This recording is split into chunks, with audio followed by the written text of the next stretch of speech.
यह कहानी आजादी की तो नहीं है, लेकिन ठीक उसी दिन भारतीय क्रिकेट का एक क्रांतिवीर अपने आप को भारतीय क्रिकेट से आजाद कर लेता है। 15 अगस्त आजादी का दिन, साल था 2020। पूरा देश आजादी के जश्न में डूबा हुआ था। शाम ढल चुकी थी। ठीक उसी वक्त इंस्टाग्राम पर एक पोस्ट डाली जाती है, जो पोस्ट महज कुछ मिनटों के अंदर सिर्फ भारत में ही नहीं बल्कि पूरे विश्व में वायरल हो जाती है। और अब बात टीम इंडिया के कैप्टन कूल यानी महेंद्र सिंह धोनी की, जिन्होंने अंतर्राष्ट्रीय क्रिकेट से संन्यास ले लिया है। Got some big breaking news coming in. MS Dhoni has announced his retirement on Instagram. Former captain MS Dhoni has announced his retirement from international cricket. इस न्यूज से अब पूरा देश आजादी के जश्न से बाहर आकर अपनी आंखों में अचानक उमड़े आंसुओं को संभालने की नाकाम कोशिश कर रहा था।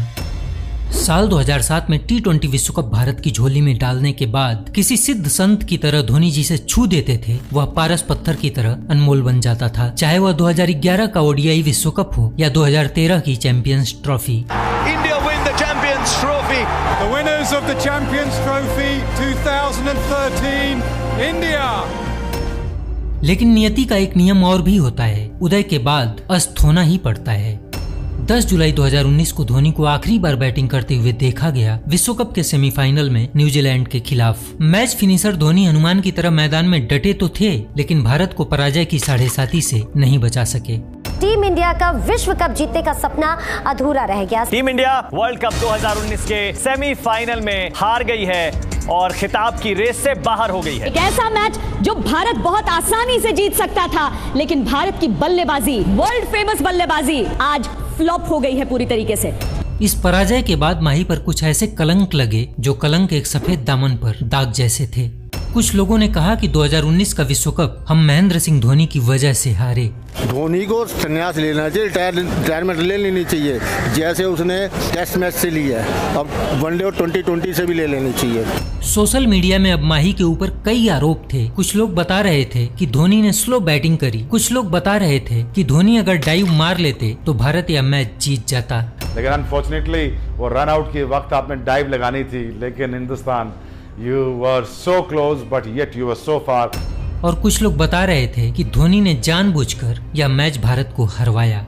मैं ये कहना चाहता हूं कि महेंद्र सिंह धोनी ने जानबूझ के ये वर्ल्ड कप हरवाया। तो नहीं चाहता था कि किसी की कैप्टनसी के नीचे वर्ल्ड कप जीता जाए, क्योंकि महेंद्र सिंह धोनी ने जब वर्ल्ड कप जीता था 2011 में, 28 साल के बाद, वो सिर्फ महेंद्र सिंह धोनी के नाम ही रहना चाहिए। यह कुछ ऐसे आरोप थे जिसे कुछ पागल तो सही बता रहे थे, लेकिन उनके इस पागलपन से और माही पर लगाए जा रहे इस कलंक से कुछ लोगों की आंखें अब क्रोध से लाल हो रही थी। नमस्कार दोस्तों, आप देख रहे हैं स्टोरी विद सोनू का special episode the story of heart breaking run out. 2019 का यह विश्व कप शुरू होने से पहले भारत को इस विश्व कप का प्रबल दावेदार बताया जा रहा था, और भारत ने अपने पहले ही मैच में साउथ अफ्रीका जैसी धाकड़ टीम को 6 विकेट से पराजित करके इस विश्व कप में अपने सफर का शानदार आगाज किया। इसके बाद 9 जून 2019 को भारत ने कंगारुओं को पराजित करके इस विश्व कप पर अपनी दावेदारी का ऐलान कर दिया। Shikhar Dhawan's got 100. Now this ground bathed in blue will rise. It's a win to India by 36 runs. 16 जून 2019 को भारत ने अपने चहेते पाकिस्तान को 89 रनों से पराजित करके बता दिया कि चांद चाहे जितनी कोशिश कर ले, वह रात को दिन में नहीं बदल सकता है। साउथ अफ्रीका, ऑस्ट्रेलिया और पाकिस्तान को पराजित करने के बाद अफगानिस्तान, वेस्ट इंडीज और बांग्लादेश, इन सारे देशों की सल्तनत और इनके सुल्तानों को शिकस्त देकर भारत अब 2019 के इस विश्व कप के सेमीफाइनल में पहुंच चुका था। India finished this game off, win by 28 runs, qualifies for the semi-final. Bharat के सामने नतमस्तक होते सभी देशों को देखकर अब संपूर्ण भारत आश्वस्त हो चुका था कि 2019 का विश्व कप और इसके विजय की दास्तान भारत के नाम पर लिखी जाएगी। लेकिन कुदरत को यह कहानी मंजूर नहीं थी, क्योंकि इस विश्व कप में भारत कुछ गलतियां कर रहा था और वो गलतियां अब भारत के लिए नासूर बनने वाली थी। 9 जुलाई 2019 को मैनचेस्टर के इस मैदान पर इस महाभारत के लिए दोनों टीमों के बीच सिक्का उछाला जाता है। सिक्का कीवियों के पक्ष में गिरता है और कीवी कप्तान केन ने टॉस जीतकर बल्लेबाजी करने का निर्णय लिया। और स्विंग के सुल्तान भुवन और जस्सी ने मिलकर कीवियों की बल्लेबाजी को पूरी तरह से डोमिनेट कर दिया। गप्टिल और निकोलस ने न्यूजीलैंड की पारी का प्रारंभ किया और दोनों बल्लेबाज 2.4 ओवर तक अपनी टीम का खाता भी नहीं खोल सके। 17वीं गेंद पर 1 रन लेकर गप्टिल ने अपने साथ अपनी टीम का खाता खोला। 3 ओवर की समाप्ति पर न्यूजीलैंड सिर्फ 1 रन बना सका था। न्यूजीलैंड के दोनों बल्लेबाज भारतीय गेंदबाजों के सामने 1-1 रन के लिए तरस रहे थे और चौथा ओवर लेकर आए जस्सी ने गप्टिल का विकेट लेकर भारत की शानदार शुरुआत का सफर जारी रखा। भारत की गेंदबाजी उस दिन बेहद शानदार रही। 46 ओवर का खेल समाप्त हो चुका था। न्यूजीलैंड अपने 5 विकेट खोकर सिर्फ 209 रन बना सका था और यहीं से प्रारंभ होता है इस विश्व कप से भारत को बाहर करने के लिए कुदरत का कहर। बादल तो इस मैच पर सुबह से ही मंडरा रहे थे, लेकिन 46 ओवर का खेल खत्म होने के बाद बादलों ने बरसना प्रारंभ कर दिया और बारिश इतनी जबरदस्त हुई कि इस मैच को रिजर्व डे के लिए टाल दिया गया।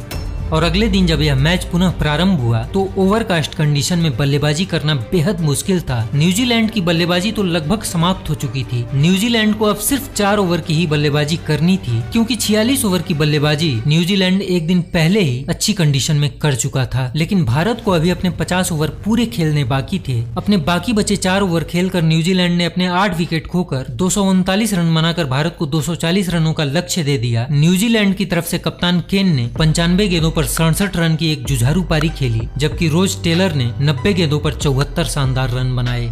एक सामान्य कंडीशन में 240 रनों का यह लक्ष्य भारत के लिए बिल्कुल आसान सा लक्ष्य होता, लेकिन ओवरकास्ट कंडीशन में यह लक्ष्य भारतीय बल्लेबाजों के लिए किसी अग्नि परीक्षा जैसा था। भारत की तरफ से राहुल और रोहित ने भारतीय पारी का प्रारंभ किया। अब इन दोनों बल्लेबाजों के सामने चुनौती थी न्यूजीलैंड के तेज गेंदबाज ट्रेंट बोल्ट और मैट हेनरी से अपने विकेट को सुरक्षित रखना, क्योंकि यही दोनों वो गेंदबाज थे जो सामान्य कंडीशन में भी गेंदों को स्विंग देना जानते थे। और आज तो ये ओवरकास्ट कंडीशन उनके स्विंग के लिए सोने पर सुहागा होने वाला था। और हुआ भी वही जिसका सबको डर सता रहा था। दूसरे ओवर की तीसरी गेंद पर हेनरी ने इस विश्व कप के सबसे विध्वंसक बल्लेबाज रोहित का विकेट लेकर भारत की शुरुआत खराब कर दी।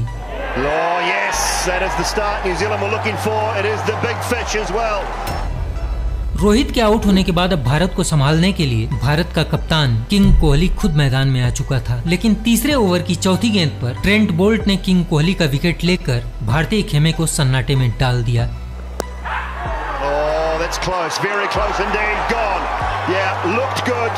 भारत अभी रोहित और विराट के दर्द से बाहर भी नहीं आया था कि चौथे ओवर की पहली गेंद पर मैट हेनरी ने केएल राहुल का विकेट लेकर भारत की उम्मीदों को लगभग समाप्त कर दिया।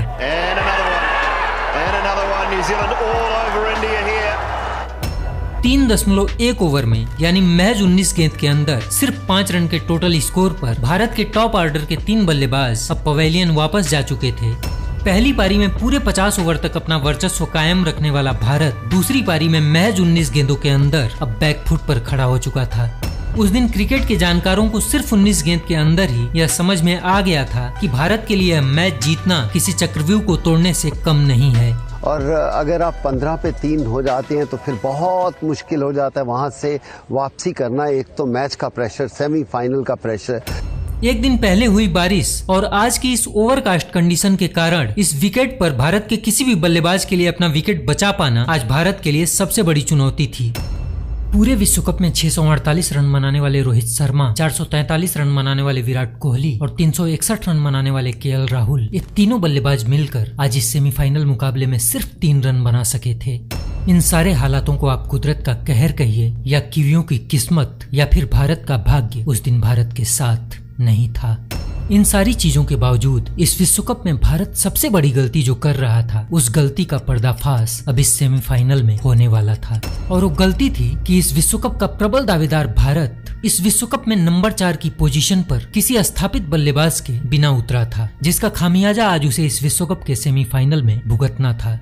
भारतीय टीम मैनेजमेंट ने पिछले 1 साल से नंबर 4 की पोजीशन पर बैटिंग करते आ रहे अंबाती रायडू को टीम का हिस्सा न बनाकर विजय शंकर को टीम का हिस्सा बनाया और विजय शंकर के चोटिल होने के बाद इस पोजीशन के लिए ऋषभ पंत को प्लेइंग 11 का हिस्सा बनाया गया। अगर आप 2 साल से 1.5 साल से आप 4-5 नंबर के लिए प्लेयर को तैयार कर रहे थे, उस प्लेयर को जगह ही नहीं मिली। जहां पर चूक बहुत बड़ी हुई है सिलेक्शन में, इन दोनों बल्लेबाजों ने अब तक सिर्फ 5 वनडे अंतर्राष्ट्रीय मैच खेले थे और इतने कम अनुभव वाले खिलाड़ियों को टीम का हिस्सा बनाकर टीम मैनेजमेंट ने अपने पैरों पर खुद ही कुल्हाड़ी मार ली थी। ऋषभ भी उम्र में ज़्यादा बड़े नहीं है और उनके पास वो नंबर 4 पे खेलना वनडे क्रिकेट में कितना एक्सपीरियंस है, कितने मैचेस उन्होंने नंबर 4 पे जाके खेले। अगर उन्हें खिलाना ही है नंबर 4 तो वो और थोड़े मैचेस खेलने ज़रूरी है। टीम मैनेजमेंट नंबर 4 की पोजीशन को गंभीरता से कंसीडर इसलिए नहीं कर रहा था क्योंकि इस विश्व कप में अब तक भारत के टॉप ऑर्डर के सभी बल्लेबाज बहुत ही बेहतरीन फॉर्म में थे, जिनकी वजह से भारत इस विश्व कप के सेमीफाइनल तक तो जा पहुंचा था। लेकिन आज भारत का वही टॉप ऑर्डर बुरी तरह से ध्वस्त हो चुका था और आज उस 4 नंबर की पोजीशन के लिए भारत के पास विकल्प के तौर पर अनुभवहीन ऋषभ पंत थे। बहुत बड़ी जिम्मेदारी 1, 2, 3 बल्लेबाज पर आ चुकी थी और वो लगातार अच्छा कर रहे थे, जीतते जा रहे थे। इसके लिए वो जो कमियां थी 4-5 नंबर पर वो दिखकर नहीं आ रही थी। अगर शुरू के बल्लेबाज विकेट जल्दी भी आउट होता है तो उनकी जिम्मेदारी बनती है 4 और 5 बल्लेबाजों की कि वो मिडिल ओवर्स में कैरी करे, पर यहाँ हुआ ही नहीं है। वो बिल्कुल रणनीति में चूक हुई है कैप्टन से, चाहे वो इसको माने या ना माने। खैर महज 3.1 ओवर में सिर्फ 5 रन के टोटल स्कोर पर 3 विकेट गिर जाने के बाद अब 5वें नंबर पर बल्लेबाजी करने के लिए संपूर्ण भारत अब महेंद्र सिंह धोनी का इंतजार कर रहा था, क्योंकि भारत अब ऐसी मुसीबत में फंस चुका था जिस मुसीबत से निकालने के लिए एक ऐसे बल्लेबाज की जरूरत थी जो रनों के साथ साथ भारत के विकेट को भी सुरक्षित रख सके। भारत के लिए बिना विकेट खोए एक ऐसी इनिंग बिल्ड कर सके जिसके बाद आने वाले बल्लेबाजों के ऊपर रन और विकेट का प्रेशर कम से कम पड़ सके। और इस दबाव को हैंडल करने के लिए उस समय भारत के पास एकमात्र बल्लेबाज महेंद्र सिंह धोनी थे, जिनके पास ऐसी सिचुएशन का अनुभव भी था और काबिलियत भी, जिन्होंने न जाने कितनी बार ऐसी परिस्थिति में भारत को संभाला भी था और भारत को जीत की दहलीज भी पार करवाई थी। लेकिन उस दिन भारत ने एक और गलती की जब नंबर 5 की पोजीशन पर धोनी को न भेजकर दिनेश कार्तिक को भेजा गया। आज मैनेजमेंट ने एक खराब डिसीजन लिया कि एमएस धोनी को बहुत नीचे खिलाया। उनको ऊपर आना चाहिए था कहीं ना कहीं, क्योंकि वो एक ऐसे खिलाड़ी हैं, अगर वो आते तो संभालते भी, रन भी बनाते और वो विकेटें भी बचाते। दिनेश कार्तिक को पूरे विश्व कप में पहली बार प्लेइंग 11 का हिस्सा बनाया गया था और वो भी सेमीफाइनल जैसे बड़े मैच में, और यह भारत की सबसे बड़ी गलती थी क्योंकि दिनेश कार्तिक कभी भी मिडिल ऑर्डर के बल्लेबाज नहीं रहे। दिनेश कार्तिक हमेशा एक अच्छे फिनिशर रहे हैं, एक ऐसा बैट्समैन जो मैदान पर आते ही चौकों और छक्कों में डील करता है। लेकिन आज सेमीफाइनल जैसे बड़े मुकाबले में दिनेश कार्तिक को अचानक प्लेइंग 11 का हिस्सा बनाकर अचानक दिनेश कार्तिक को इनिंग बिल्ड करने के लिए भेजा गया, जहां पर भारत के खाते में महज 5 रन थे और पूरे 46 ओवर का खेल खेलना अभी बाकी था। दिनेश कार्तिक को आपने वर्ल्ड कप खिलाया नहीं, आपने एंड में कहा आ जाओ खेल लो और जाओ जी, गोलियां चल रही चले जाओ। अपने पूरे करियर में शायद पहली बार दिनेश कार्तिक ऐसी सिचुएशन में बल्लेबाजी करने के लिए आए थे और जिसका दबाव दिनेश कार्तिक पर साफ साफ दिख रहा था। तीसरा विकेट गिरने के बाद जब वो आए अपने दिनेश कार्तिक, वो कर क्या रहे थे हमें कुछ समझ में नहीं आता। 21 गेंदें लगी थी उनको, एक जगह खड़े हो गए थे वो। 21 गेंदों में उन्होंने पहला रन लिया और प्रेशर जो मतलब चेहरे पे हवाइयां उड़ रही थी। और दिनेश कार्तिक 25 गेंदों में सिर्फ 6 रन बनाकर मैट हेनरी के शिकार हो गए।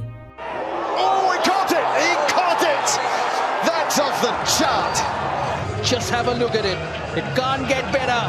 10 ओवर की समाप्ति पर सिर्फ 24 रन के टोटल स्कोर पर भारत अपना चौथा विकेट खो चुका था। टीम इंडिया की ये हालत भारतीय क्रिकेट फैंस का दिल तोड़ चुकी थी। क्रिकेट के जानकार और भारतीय समर्थक एक बार फिर 6वें नंबर के लिए एमएस धोनी का इंतजार कर रहे थे, लेकिन लोगों की उम्मीदों को एक बार फिर झटका लगा जब 6वें नंबर पर भी धोनी को न भेजकर हार्दिक पांड्या को भेज दिया गया। सबसे बड़ा प्लेयर कौन है आपकी टीम में? महेंद्र सिंह धोनी। जिन्होंने इस तरह के संघर्ष जो मतलब हम बोलते हैं कि किया है, क्राइसिस के लिए अगर कोई इंसान बना है, खड़ा हुआ है, तो महेंद्र सिंह धोनी रहे हैं। और अगर आप उनको बचा रहे थे तो इसका मतलब फिर वो वर्ल्ड कप में होने नहीं चाहिए थे। और अगर आपकी कोई रणनीति थी तो आई एम सॉरी टू से वो स्कूल क्रिकेट से ज्यादा बेहतर रणनीति नहीं थी। आप अपने सबसे एक्सपीरियंस प्लेयर की जगह ही नहीं तय कर पाए कि वो कहाँ पे खेलेगा। बिल्कुल सभी का मानना था कि 4 नंबर उनकी एक अच्छी जगह थी, उस पर इनिंग बिल्ड करते और मैच खिलाते। टीम मैनेजमेंट और कप्तान का यह फैसला लोगों की समझ से परे था। खैर हार्दिक और पंत ने मिलकर भारतीय टीम के लिए कुछ देर तक संघर्ष किया। दोनों बल्लेबाजों के बीच 46 रन की पार्टनरशिप भी हुई। टीम इंडिया 20 ओवर में 4 विकेट के नुकसान पर 70 रन बना चुकी थी। भारत को अब 180 गेंदों में 170 रनों की जरूरत थी, लेकिन यहीं पर ऋषभ पंत की अनुभवहीनता ने भारत का 5वां विकेट गिराकर भारत को फिर से संकट में डाल दिया। 23वें ओवर की 5वीं गेंद पर ऋषभ ने सेंटनर की गेंद पर एक एरियल शॉट खेला और गेंद ग्रैंडहोम के हाथों में चली गई। wicket, accuracy, patience, and in the end, Pant simply couldn't resist. इस सिचुएशन में इस शॉट की कोई जरूरत तो नहीं थी, लेकिन पंत की अनुभवहीनता और जल्दबाजी ने न्यूजीलैंड को एक बार फिर से मैच में वापसी करवा दी। नंबर 4 की इस अहम पोजीशन पर टीम मैनेजमेंट का यह प्रयोग इस नाजुक मौके पर पंत के इस गैर जिम्मेदाराना शॉट से उस दिन एक्सपोज हो चुका था। देखिए, लेकिन इसके लिए विराट कोहली किसको ब्लेम करेंगे? उनको किसने कहा था कि आप ऋषभ पंत को आप वर्ल्ड कप में लेके आए? उनके पास तो ऑप्शन थे ना बहुत सारे। तो नंबर 4 के लिए उन्होंने किसको ट्राई किया था पिछले 2 सालों में? आज अगर विराट कोहली सेमीफाइनल के बाद ऋषभ पंत पे गुस्सा हो रहे हैं तो उनका गुस्सा जायज नहीं है। 21 साल के लड़के से आप वर्ल्ड कप सेमीफाइनल में ये उम्मीद नहीं करेंगे। आपने उनकी क्रिकेट देखी थी, 5 वनडे खिलाने के बाद आप उनको वर्ल्ड कप में ले आए। तो सबसे पहले विराट कोहली को, रवि शास्त्री को खुद को समझाना जरूरी है। अभी ड्रेसिंग रूम में गुस्सा करके प्रेस बॉक्स में मैं ऊपर था, मैंने देखा था विराट कोहली का रिएक्शन। ऋषभ पंत के पास गए थे वो, लेकिन उनको पता था ऋषभ पंत का टेम्परामेंट अभी वनडे क्रिकेट के लिए फिट नहीं था। वो 2020 क्रिकेट आईपीएल खेल के आते। आपने रहाणे को साइड किया, आपने अंबाती रायडू को रिटायरमेंट दिलाई, आपने मनीष पांडे को साइड किया नंबर 4 पे एक बल्लेबाज को फिट करने के लिए। पहले आपने लोकेश राहुल को फिट किया, वो फिट नहीं हुए, आप उनको ओपनर में ले गए। फिर आप ऋषभ पंत को ले आए। आपकी स्ट्रेटेजी सही नहीं थी, तो अब गुस्सा करके कोई फायदा नहीं है एक 21-22 साल के लड़के पे। 22.5 ओवर में 71 रन के टोटल स्कोर पर भारत का 5वां विकेट गिर चुका था। संपूर्ण भारत के इस समर्पण से अपनी आंखें नम करके सन्नाटे के साये में बैठा हुआ था। कुछ ऐसे ही हाल और हालात में 7 नंबर की पोजीशन पर एंट्री होती है 2007 T20 और 2011 ओडीआई विश्व विजेता कप्तान महेंद्र सिंह धोनी की। क्या उस दिन इतना पीछे और नंबर 7 की पोजीशन पर धोनी को भेजना सही फैसला था? मुझे नहीं लगता धोनी नंबर 7 नहीं होना चाहिए था, बिल्कुल नहीं। धोनी को नंबर 5 होना चाहिए था। 4 या 5 कुछ भी आते ना, तो मुझे लगता है ऋषभ पंत ने जो शॉट खेला था सेंटनर को, वो शायद खेलने से धोनी उनको रोक सकते थे, क्योंकि हमने देखा है नॉन स्ट्राइकर से वो दूसरे बल्लेबाज को समझाते हैं। तो वो मैसेज जो था कहीं ना कहीं मिसिंग था। और आपने 3 इकट्ठे युवा खिलाड़ी भेजे थे, एक्सपीरियंस नीचे रखा। नीचे सिर्फ एक जडेजा थे उनके साथ। अगर 1-2 बल्लेबाज और होते तो आज शायद पिक्चर कुछ और होती। विश्व कप का भारत के लिए टर्निंग पॉइंट वही एक फैसला साबित हो गया जहां आपने सबसे एक्सपीरियंस खिलाड़ी को इतने नीचे भेज दिया। हम सब हैरान हो गए, क्योंकि महेंद्र सिंह धोनी लगा था शायद 4 पे आ जाएं, विकेटें जल्दी गिर गई हैं, 5 पे आ जाएं, 6 पे आ जाएं, नंबर 7 पे आए। अगर आप इतने इंपॉर्टेंट मैच में सबसे सीनियर खिलाड़ी को, सबसे एक्सपीरियंस खिलाड़ी को अगर आप ऊपर नहीं भेज रहे हो, उसको नीचे नीचे और नीचे भेज रहे हो, कहीं ना कहीं ये दिखा रहा है कि आपको उस पर भरोसा ही नहीं है। ये विराट कोहली की चूक है। बिल्कुल कुणाल, बिल्कुल सही फरमाया आपने कि अगर आपके पास 350 वनडे जो खेल चुका है, जो वर्ल्ड कप जीत चुका है, जो बेहतरीन बल्लेबाजी करता है, जो इनिंग को डीप में आखिरी तक लेके जाता है, और ये सिचुएशन टेलर मेड थी उनके लिए, तो मेरे ख्याल से यहाँ चूक हुई है। आपके जो बेहतरीन बल्लेबाज होते हैं वो ज़्यादा से ज़्यादा ओवर खेलने चाहिए। वनडे क्रिकेट में यही फॉर्मूला होता है मैच जीतने का। धोनी को या 4 या 5 आते तो यहाँ बदलाव देखने को मिलता। प्रज्ञान, इससे कॉन्फिडेंस नहीं डेंट होता है। अगर कोई भी खिलाड़ी है वो देख रहा है कि मैच सिचुएशन ऐसी है जो उसके लिए टेलर मेड है, वो सीनियर खिलाड़ी है, उसको बोला ही नहीं जा रहा जाने को, बाकी तो दूसरे युवा खिलाड़ी है वो जा रहे हैं और परफॉर्म नहीं कर पा रहे हैं, वो देख रहा है बैठ के, उसका भी कॉन्फिडेंस डेंट होता होगा, उसके दिमाग में भी कई बातें चलती हैं। 3 टॉप बैट्समैन जो आपके इनफॉर्म बैट्समैन आउट हो चुके हैं, तो मुझे लगता है MS धोनी वहां पे बेहतर संभाल सकते थे। लेकिन इन सारे गलत फैसलों और विपरीत हालातों के बावजूद मैदान में जब तक माही थे तब तक यह मैच भारत के हाथ में था। माही ने उस दिन बहुत ही सूझबूझ से भारतीय पारी को आगे बढ़ाया, लेकिन 31वें ओवर की चौथी गेंद पर सेंटनर ने हार्दिक को अपने जाल में फंसाकर भारत को लगभग हार के मुहाने पर खड़ा कर दिया।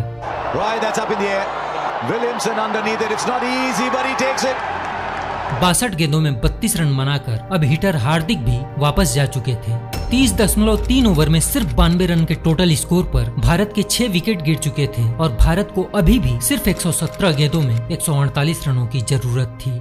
हार्दिक के जाने के बाद माही का साथ देने के लिए अब रविंद्र जडेजा आ चुके थे। भारत के पास बल्लेबाजी के लिए धोनी और जडेजा के रूप में यह आखिरी जोड़ी मैदान पर थी। अब माही के सामने चुनौती थी रनों के साथ साथ विकेट भी बचाने की, इसलिए माही ने प्लान किया कि वह कोई भी एरियल शॉट नहीं खेलेंगे और सिंगल और डबल के साथ लक्ष्य के नजदीक जाएंगे और बाकी आखिरी के 4-5 ओवरों में गेम को रन रेट के हिसाब से फिनिश करेंगे। माही के व्यक्तिगत बल्लेबाजी की रणनीति भी हमेशा से यही रही है। वे शुरू से ही आक्रामक क्रिकेट नहीं खेलते थे। वे पहले गेम को डीप लेकर जाते थे और लास्ट के ओवरों में आक्रामक क्रिकेट खेलकर गेम को जरूरत के हिसाब से फिनिश करते थे। खैर माही और जडेजा ने यहाँ से भारतीय पारी को आगे बढ़ाया। जडेजा ने शुरू से ही न्यूजीलैंड पर प्रहार करना शुरू कर दिया और माही ने एक छोर पर सिंगल और डबल के साथ अपने पांव जमा दिए। माही की रणनीति कामयाब होती नजर आ रही थी क्योंकि 40 ओवर का खेल समाप्त हो चुका था। भारत के स्कोर बोर्ड पर 150 रन दिखाई देने लगे थे। भारत को अब 60 गेंदों में 90 रनों की जरूरत थी। 42वें ओवर में जडेजा ने महज 39 गेंदों में अपना अर्धशतक पूरा किया। जडेजा ने इन 50 रनों के लिए 3 चौके और 3 शानदार छक्के लगाकर भारतीय समर्थकों में जान डाल दी थी। 4-5 विकेटें हिंदुस्तानी गिनी, कहीं पे भी लगा कि हिंदुस्तान इस मैच में कम बैक कर सकता है, लेकिन अंटिल जडेजा कम्स इन, और जब जडेजा वापस अंदर आया है तो कमाल कर दिया उसने। आई थिंक ये superb innings, very proud in terms of Jadeja, you have saved the grace. I think you have done marvellously. अगर तुम्हारी इनिंग्स ना होती बीच में जडेजा की, इस मैच में जान ही रहती। अगर धोनी ना आता तो आई थिंक ये मैच बिल्कुल ही हिंदुस्तान लेट गया था। जडेजा के तूफान और धोनी के सूझबूझ से भारत इस मैच में अब वापसी कर चुका था। 47 ओवर का खेल समाप्त हो चुका था। भारत के स्कोर बोर्ड पर 203 रन दिखाई दे रहे थे। 57 गेंदों में 76 रन बनाकर जडेजा और 65 गेंदों पर 38 रन बनाकर माही मैदान में थे। भारत को अब 18 गेंदों में 37 रनों की जरूरत थी, लेकिन 48वें ओवर की 5वीं गेंद पर बोल्ट ने जडेजा का विकेट लेकर न्यूजीलैंड की मैच में फिर से वापसी करवा दी।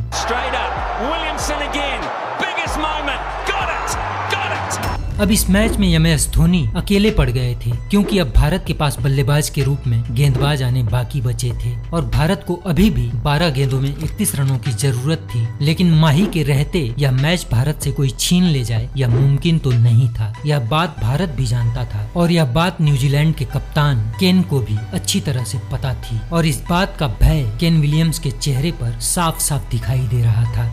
49वां ओवर लेकर आए फर्गुसन की पहली गेंद को माही ने 6 रनों के लिए बाउंड्री के बाहर लैंड करवा दिया।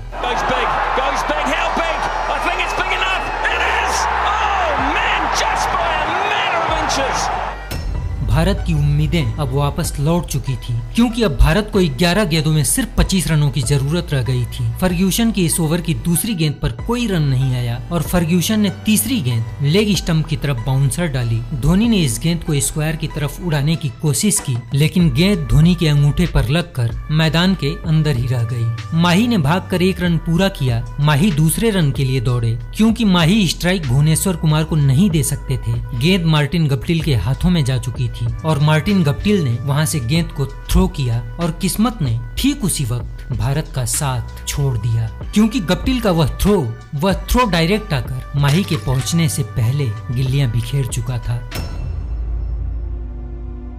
उस दिन वह विश्व कप भारत के हाथों से महज 1 मैच और 2 इंच दूर रह जाता है।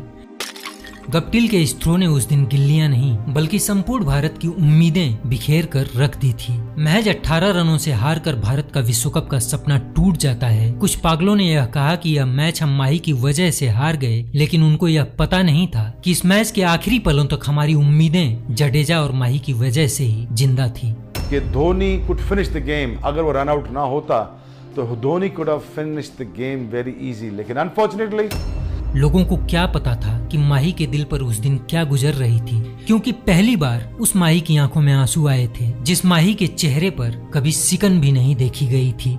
साल 2019 के विश्व कप के सेमीफाइनल में उस दिन 7:29 पर भारत उस विश्व कप से बाहर हुआ था और 15 अगस्त 2020 को ठीक 7:29 पर ही माही ने अपने रिटायरमेंट वाली पोस्ट डालकर हम भारतीय क्रिकेट फैंस की आंखों में आंसू और दिल में हमेशा हमेशा के लिए वेदना और सूनेपन के एहसास की सौगात दे दी थी।